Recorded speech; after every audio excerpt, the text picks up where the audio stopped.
São da igreja que eu passeio. Amém. Sinto feliz de poder estar aqui na casa do Senhor. Tive uma semana, essa semana passada, foi uma luta, mas eu posso dizer, Ebenezer, até aqui me ajudou o Senhor.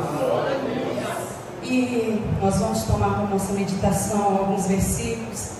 Aí a irmã Ângela me pediu para trazer a palavra e falou acerca do perdão. Não é um assunto fácil de falar, porque todos nós vamos ser ofendidos e nós vamos ofender, porque nós somos falhos. Mas para tudo, o Senhor deixou escrito como nós devemos agir. Então, os irmãos, abram as vossas Bíblias no Evangelho de Mateus, no capítulo 18. Nós vamos ler dos versos 23 até o verso 35. Mateus 18, dos versos 23 até o verso 35. Amém? Amém. Por isso, o reino dos céus é semelhante a um rei que resolveu ajustar contas com seus servos. E passando a fazê-lo, trouxe-lhes um que lhes devia 10.000 talentos. Não tendo ele, porém, com que pagar, ordenou o Senhor que fosse vendido ele, a mulher, os filhos e tudo quanto possuía, e que a dívida fosse paga. Então o servo, prostrando-se reverente, rogou: "Se paciente comigo, e tudo te pagarei." E o senhor daquele servo, compadecendo-se, mandou-o embora e perdoou-lhe a dívida. E saindo, porém, aquele servo encontrou um dos seus conservos, que lhe devia 100 denários, e agarrando-o, sufocando-o, dizendo: "Paga-me o que me deves." Então o seu conservo, caindo-lhe aos pés, lhe implorava: "Se paciente comigo, e te pagarei." Ele, entretanto, não quis. Antes, indo-se, o lançou na prisão, até que saudasse a dívida. Vendo seus companheiros o que se havia passado, entristeceram-se muito, e muitos foram relatar ao seu senhor tudo o que acontecera. Então o Senhor, chamando, lhe disse: "Servo mau, perdoei-te aquela dívida porque me suplicaste. Não devias tu igualmente compadecer-te do teu conservo, como também eu compadeci de ti?" E, indignando-se, o Senhor entregou aos verdugos, até que ele pagasse toda a dívida. Assim também o meu Pai Celeste vos fará, se no seu íntimo não perdoardes cada um ao seu irmão. Os irmãos podem assentar.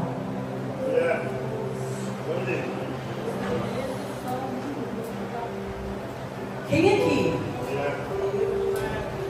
sem constrangimento, levante a mão, por favor, que sabe que necessita, que é carente do perdão do Senhor Jesus? Quem que reconhece que precisa desse perdão? Eu sou a primeira, eu reconheço que eu preciso. Então eu te aconselho a prestar bastante atenção na palavra, porque a palavra é para mim, a palavra é para você que precisa de perdão. A palavra de Deus, ela é linda, e ela é a verdade, e não há como fugir da verdade. Nessa parábola, Jesus ele vai contar a história acerca do perdão. E aí eu achei interessante que eu fui estudar a palavra e até cheguei a comentar com meu esposo. No versículo 15 do mesmo capítulo, Jesus, ele estava ensinando aos seus discípulos o que deveria ser feito quando o irmão tivesse uma pendência com o outro. Jesus ensinava aos discípulos dizendo: olha, se o seu irmão pecar contra ti, vai até ele e tenta resolver com ele, você e ele. Porém, se não resolver, chame uma ou duas testemunhas e volte lá de novo. Tente se acertar com o seu irmão. Contudo, se esse irmão se endurecer e não resolver a pendência, leve até a igreja. E aí, se esse irmão ainda com o coração duro não se resolver, esse irmão será considerado pecador e ele estará desligado do corpo de Cristo. E aí a gente muito fala, a gente usa o versículo 18, né, para dizer: aquilo que for ligado aqui na terra vai ser ligado no céu. Mas na verdade Jesus não estava falando de bens materiais.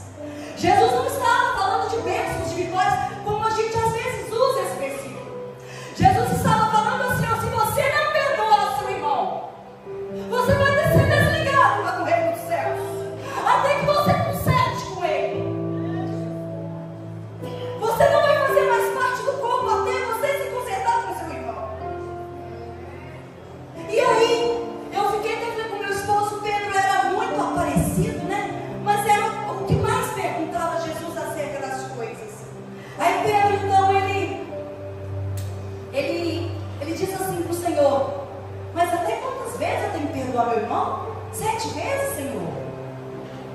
Mas a resposta foi a seguinte: nenhuma, nem 2, nem 3, nem 4, nem 7. É 7 vezes 70, Pedro. Não é isso não, Pedro. Pedro, assim, ele se achou assim, misericordioso. Porque se a gente for ler em Amós, no capítulo 1, se salvo engano, os rabis daquela época diziam assim: olha, você tem que perdoar só 3 vezes. É o máximo que você vai perdoar o seu irmão. É só 3 vezes que você perdoa. Se ele pecar contra ti mais do que 3 vezes, você não tem a obrigação de perdoar. Mas Jesus dá uma lição a Pedro naquela hora: Pedro, não é 7 vezes, é 70 vezes 7, ou 7 vezes 70. Jesus estava dizendo para Pedro naquela hora: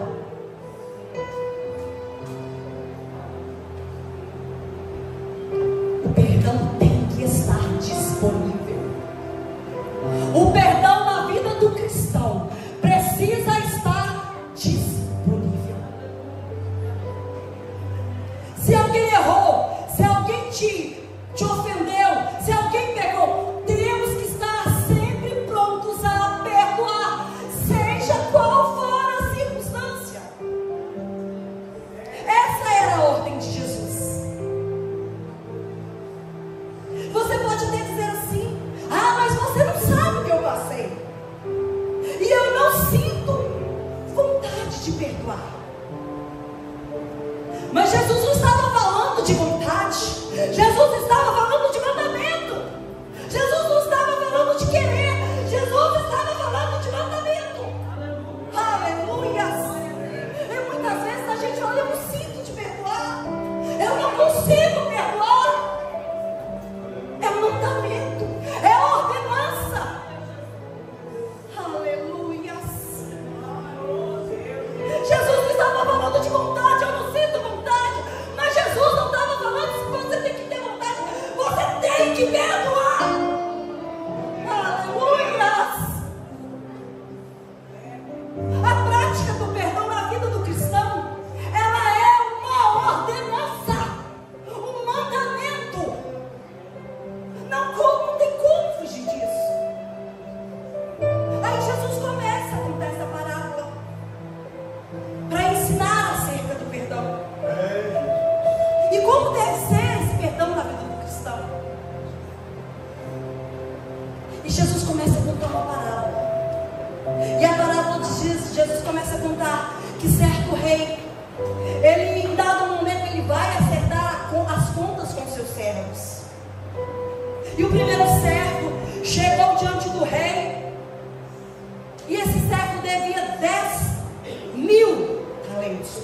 Quanto é que esse primeiro servo devia? Quanto? 10.000 talentos. Para você ter uma ideia, um talento naquela época equivalia a 20 anos de trabalho. 20 anos para um trabalhador conseguir um talento. Então não era pouco dinheiro, era muito dinheiro que aquele servo devia. E este servo, se a gente for olhar em dias trabalhados, esse servo teria que trabalhar 200.000 anos para pagar aquela dívida. Na verdade era uma dívida impagável. Porque quem é que vive 200.000 anos? Nem o maior, o homem que mais viveu na Bíblia, viveu 200.000 anos. Ele viveu, me parece, 969 anos. Foram o que viveu o máximo. E essa dívida era uma dívida impagável. Até porque ninguém vive tanto, né? 200.000 anos. E como que esse servo poderia pagar essa dívida? Não havia a menor possibilidade. Não havia jeito daquele servo pagar o seu senhor. Nem mesmo se ele quisesse, ele conseguiria pagar aquele senhor. Era algo impossível de se resolver. E esse senhor que era o rei, ele não era um senhor mau. Ele queria receber o que era direito dele. Ele era um justo. Porque quando você deve, o justo é você pagar. O correto quando você deve é você quitar a sua dívida.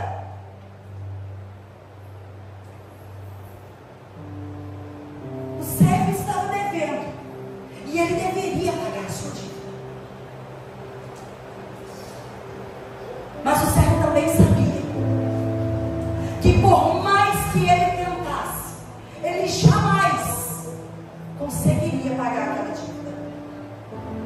Aquele servo então, ele disse para o seu senhor: eu não consigo, senhor, te pagar essa dívida.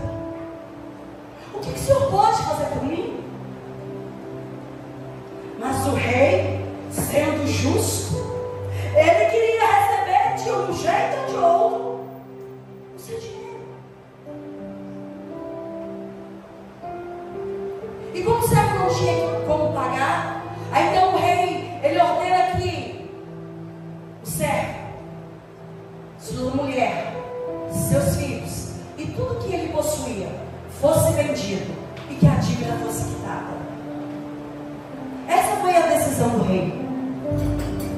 Então aquele servo, a Bíblia diz que ele se prostra diante do rei e roga: ó Senhor, ser paciente comigo e tudo eu te pagarei. O rei daquele servo, compadecendo-se dele, mandou-o embora e perdoou-lhe a dívida. Era uma dívida impagável, irmãos.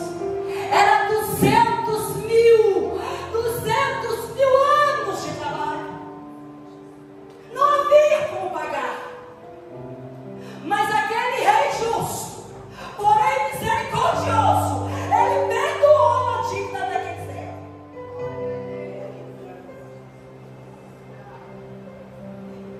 Era direito do rei pegar tudo que aquele servo tinha e vender para quitar aquela dívida.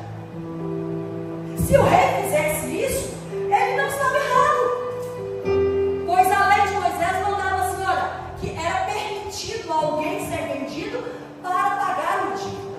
Então era um que não ia contra a lei. Apesar de o rei ser justo, ele usa de misericórdia para com quem? Com aquele servo. E aí eu fui pesquisar misericórdia. O que é misericórdia? Ter misericórdia é tratar uma pessoa mais compassivamente.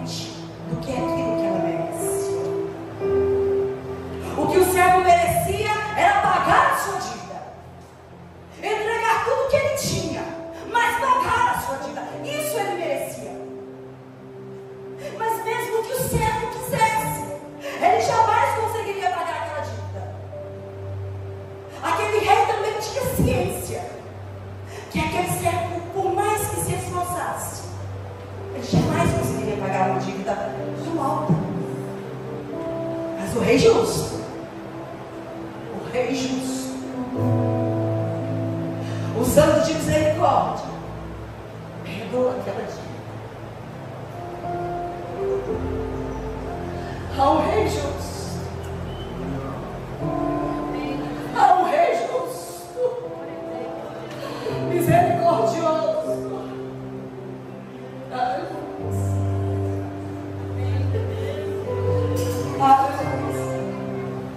Qual era a dívida do servo?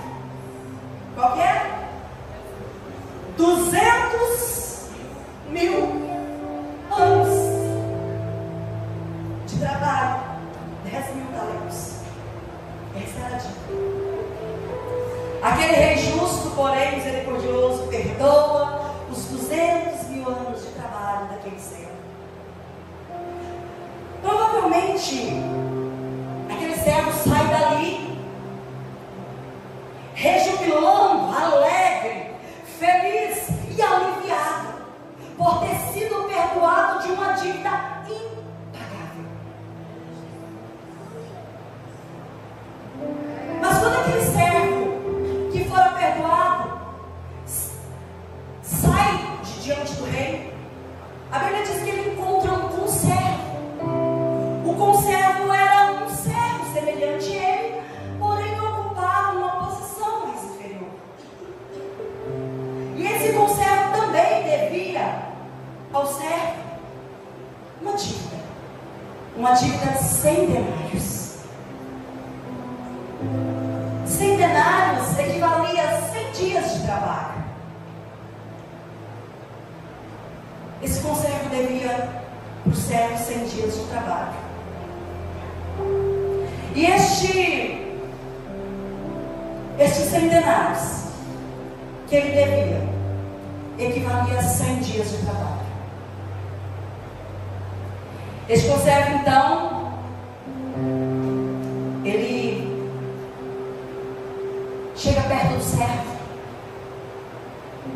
e aquele servo pega aquele conservo pela garganta, forçando, e diz para ele: paga-me o que me deves, paga-me o que me deves, esquecendo que ele havia recebido perdão de uma dívida impagável, de uma dívida de 200.000 anos, e ele não conseguia pagar 200 dias de trabalho que o conservo devia.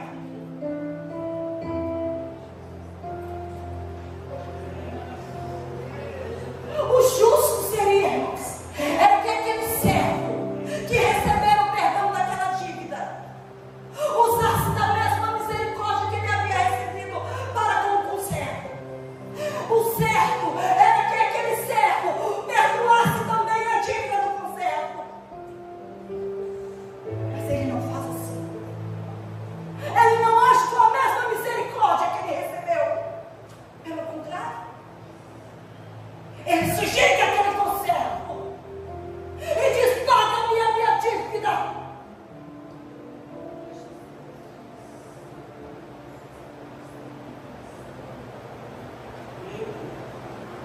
Ele exige os seus direitos. E a Bíblia diz que o conservo, que devia bem menos, ele também se lança aos pés do servo e diz: seja paciente comigo, e tudo eu vou te pagar.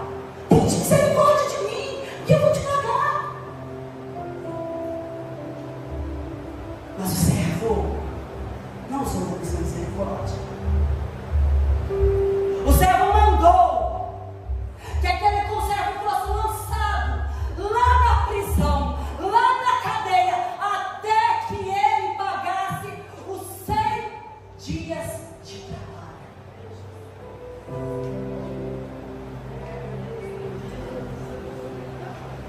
Aquele servo com o coração endurecido não conseguiu sentir misericórdia. Ele havia acabado de receber o perdão. Ele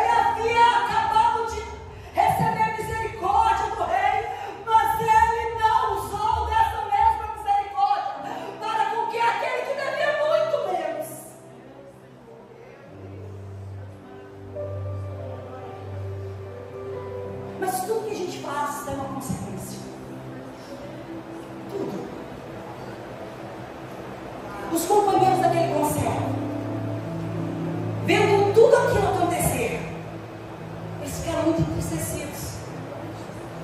Então eles vão até o rei e relatam para o rei o que havia acontecido. Aquele rei que era justo, porém misericordioso, manda chamar o servo e diz: chegou até os meus ouvidos que você não perdoou o seu conservo, mesmo tendo sido perdoado por uma dívida impagável. Mesmo eu usando de misericórdia para contigo, você não usou dessa mesma misericórdia para o conservo. Não devias tu? Não tinhas tu a mesma obrigação de ter tido misericórdia, assim como eu tive de você?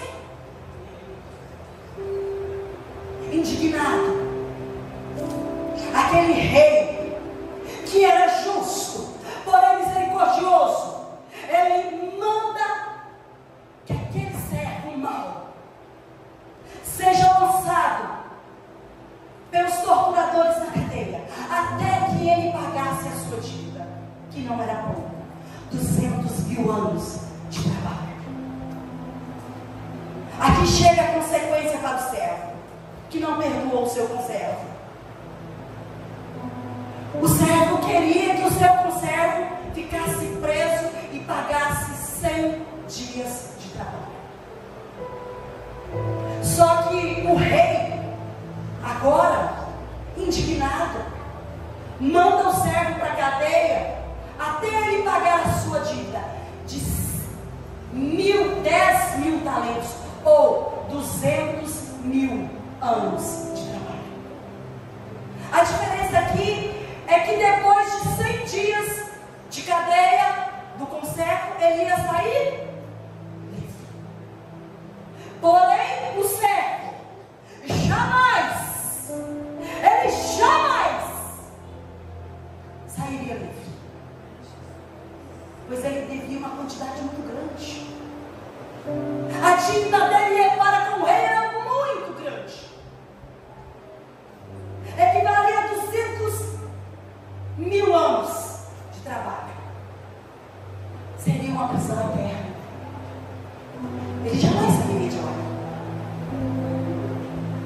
No versículo 35, Jesus faz uma observação dizendo: assim como o rei fez ao servo, também o meu Pai Celeste fará convosco, se de coração não perdoardes cada um as ofensas do Senhor.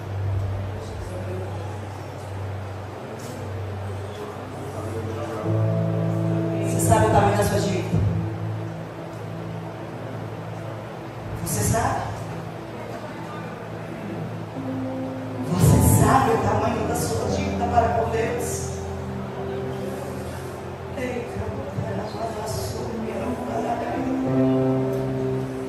Será que você teria condições de pagar essa dívida?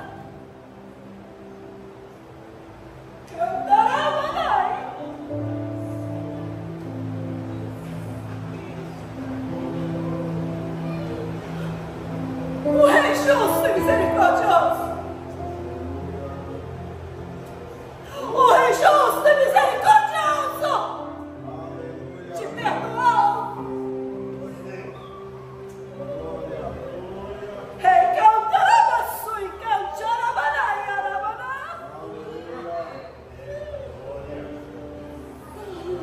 Cantarabaçu e Cantarabaxé, Cantarabanaia.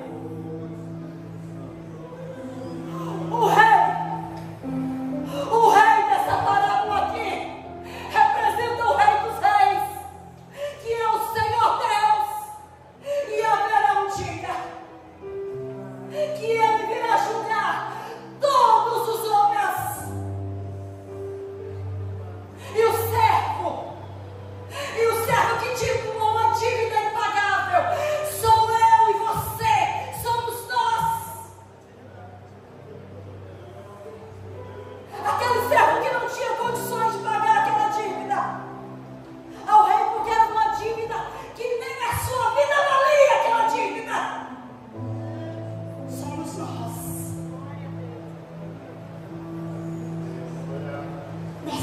tínhamos uma dívida impagável.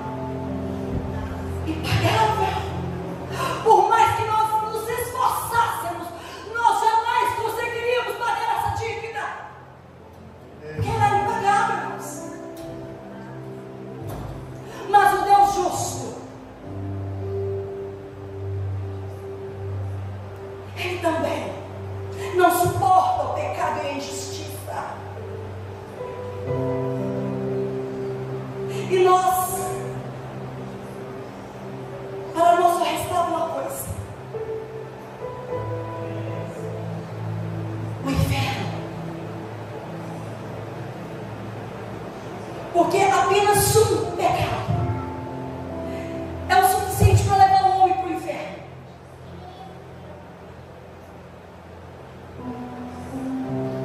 Mas o Deus justo, assim como o rei daquela parábola, Deus é justo.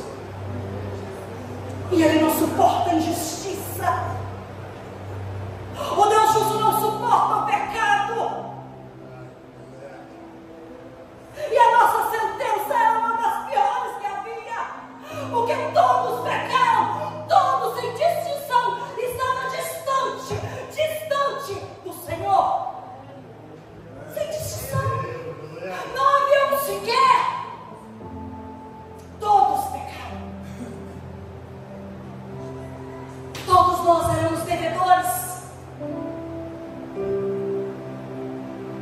E Deus, como o rei justo, como o juiz justo, Ele não suporta a injustiça, irmãos, porque Ele é justo. E nós, como aquele servo que tínhamos uma dívida impagável para com Deus, a nossa sentença era a pior que tinha. Era sermos lançados, aprisionados no inferno por causa dos nossos pecados. Mas aí entra a misericórdia do Deus justo. É aí que entra a graça do Deus justo.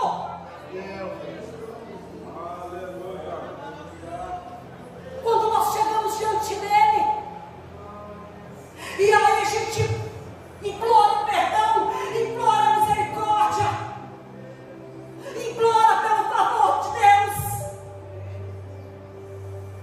Aí Deus usa de misericórdia. Ele nos perdoa a dívida impagável. Porque por nós mesmos nós não temos condições de pagar. Efésios 2, verso 8 diz o seguinte: porquanto pela graça sois salvos, por meio da fé. Isso não vem de vós, é dom de Deus, é graça de Deus, que a sua dívida foi paga.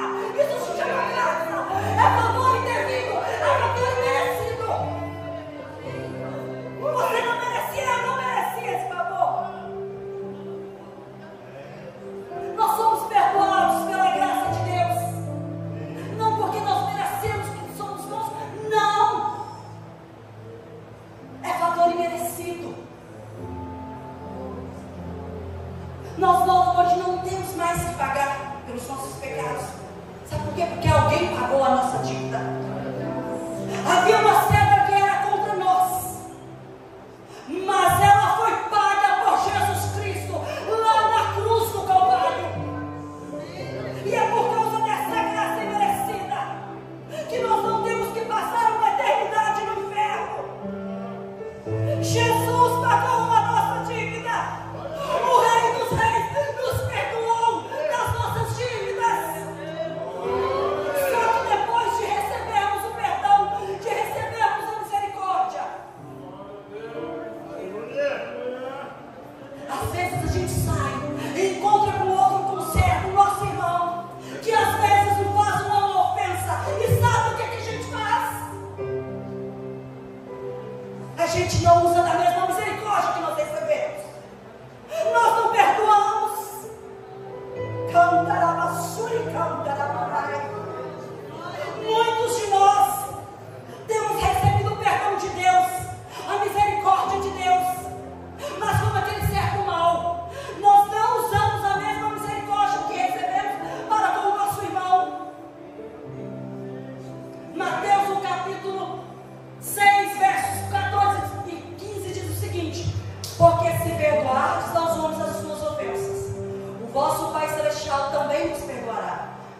se não perdoardes aos homens as suas ofensas, tampouco vosso Pai perdoará as vossas ofensas.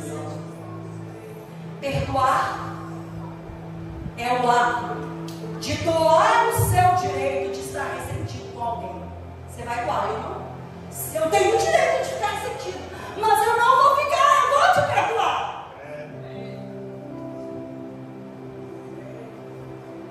A falta do perdão, eu fui estudar sobre a falta do perdão. A falta do perdão traz malefícios grandes para o ser humano. A falta do perdão pode causar doenças como depressão, enxaqueca, dores musculares, ansiedade, depressão e, em alguns casos, câncer de mama. E um estudo aponta que um grupo de pessoas que tiveram infarto, achei bem interessante, mais de 30% dessas pessoas guardava algum tipo de mágoa ou ressentimento. Mas pior do que os males físicos que a falta do perdão pode trazer estão os males espirituais. Se você não perdoar o seu irmão, você não recebe perdão.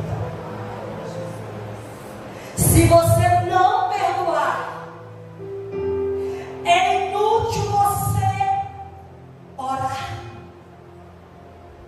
Deus não responde. Se você não perdoar o seu irmão, não adianta você cantar lentamente. O Senhor não recebe o seu louvor.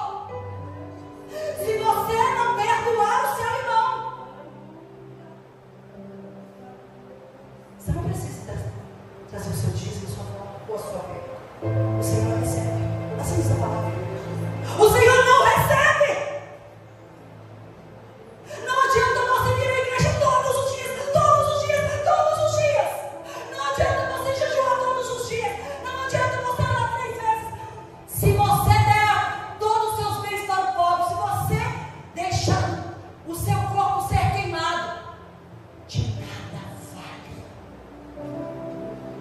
Você não recebe perdão. Se você não perdoar, você não recebe perdão. Todos nós, sem distinção, carecemos do perdão do Senhor.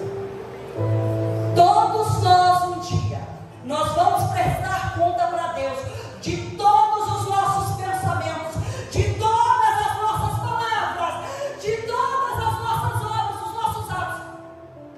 Quem é que consegue passar pelo crivo de Deus? Quem é que consegue?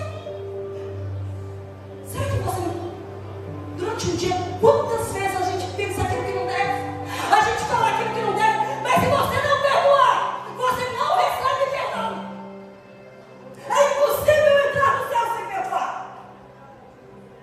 Por mais que Deus seja misericordioso, Ele é justo. E se você não perdoar, você não vai entrar no reino dos céus. Porque todos nós precisamos do perdão. E é todos os dias, irmãos. É toda hora, a gente perde, a gente erra. Nós vamos ter que dar conta de cada palavra, irmãos. Sabe o que é isso? Cada palavra que saiu da nossa boca, nós vamos ter que prestar conta dos nossos pensamentos. Não dá, irmãos. Não dá, a gente não consegue. E nós precisamos do perdão do Senhor. E o que vai diferenciar a gente, nós, dos demais pecadores, é o fato de nós sermos justificados. Isso é, nós injustos, nós pecadores, nós que não tínhamos uma dívida nem pagar, pecadores, nós seremos declarados justificados naquele dia. Se nós perdoarmos o nosso irmão, nós seremos declarados justificados por Jesus. Caso contrário, não é possível. Não adianta você vir à igreja se você não perdoar. Não são as grandes transgressões, irmãos, que vão nos impedir de entrar no céu. Não. Matar, roubar, isso aí todo mundo faz porque é contra a lei. Mas o que vai nos impedir de entrar no céu são as pequenas coisas. São os detalhes. Não deixe de liberar perdão nas pequenas ofensas recebidas, para que Satanás não tire proveito dessa situação. Guarde uma coisa: a gente não tropeça em grandes montanhas, não. A gente tropeça nas pequenas pedras. Por mais que seja grande a ofensa do seu irmão contra ti, a sua dívida era maior. O que você recebeu foi maior. E Deus ministrava no meu coração para falar com os casais aqui na igreja. Os casais, tenham cuidado. Não deixe de liberar perdão para o seu cônjuge. Porque quanto mais próximo nós estamos um do outro, mais é a probabilidade da gente ferir, de ofender. E às vezes a gente não libera perdão. Nós, mulheres, temos essa dificuldade, irmãos. Às vezes o marido chega cansado e fala alguma coisa, e aí a gente já faz um bico desse tamanho. E aí você fica, já vira a cara. Ao invés de você liberar perdão, você segura aquilo ali dentro. Mas Satanás vai trabalhando. Quando você percebe, o lá já tocou tudo